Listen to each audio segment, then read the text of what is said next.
ٹھیک ہے، میں آپ کے لیے حکیم شہزاد لوپار کے ولیمے کی کہانی کو ایک ناول نما طویل داستان کے انداز میں سناتا ہوں۔ ولیمے کا دن لوپار گاؤں کے لیے ایک تہوار سے کم نہ تھا۔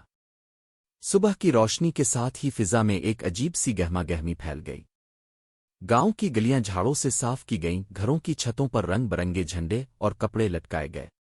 بچیاں چوڑیاں پہنے ہاتھوں پر مہندی لگائے خوشی خوشی گلیوں میں گھوم رہی تھیں۔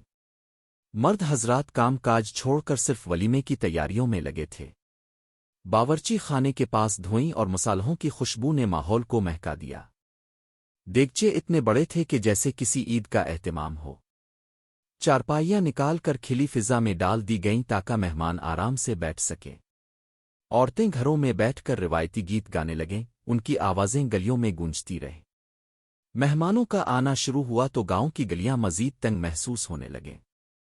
کچھ قافلے ٹریکٹر ٹرالیوں پر آئے، کچھ لوگ کاروں اور موٹر سائیکلوں پر، اور کئی مہمان پیدل چلتے ہوئے ولیمے میں شریک ہونے پہنچے۔ ہر آنے والا خوشی سے جھومتا ہوا تھا۔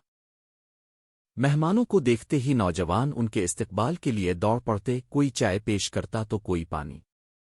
کھانے کا وقت آیا تو محفل ایک نئے رنگ میں ڈھل گئی۔ قورمہ کی خوشبو نے سب کو اپنی طرف کھینچ لیا۔ بریانی کے ساتھ رائتا اور سلاد دسترخوان کی شان بنے ہوئے تھے۔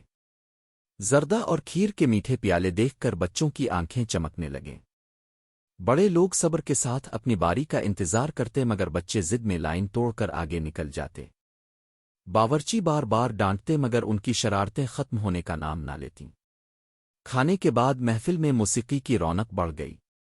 ڈھول کی تھاپ پر نوجوان ناچنے لگے۔ کچھ نے ہاتھوں میں نوٹ پکڑے اور شہزاد پر نچھاور کرنے شروع کر دیے۔ شہزاد مسکرا کر سب کا شکریہ ادا کرتا رہا مگر دوست باز نہ آئے۔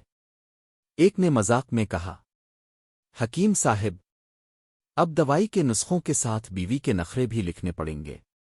یہ سن کر ساری محفل قہقہوں سے گونج اٹھی۔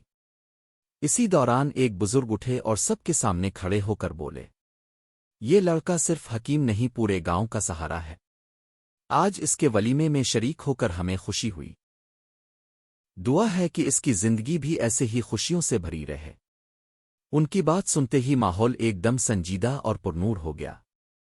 سب نے دل سے آمین کہا۔ رات ڈھلتی گئی مگر محفل کا رنگ مزید گہرا ہوتا گیا۔ عورتیں اپنے کونے میں بیٹھی لوگ گیت گاتیں، مرد بیٹھک میں بیٹھ کر پرانے قصے سناتے اور نوجوان ڈھول کی تھاپ پر تھرکتے رہتے۔ بچے تھکن کے باوجود میٹھے کے پیالے لے کر بھاگتے پھرتے۔ چاندنی رات میں گاؤں جگمگاتا رہا اور ہر دل خوشی سے سرشار تھا۔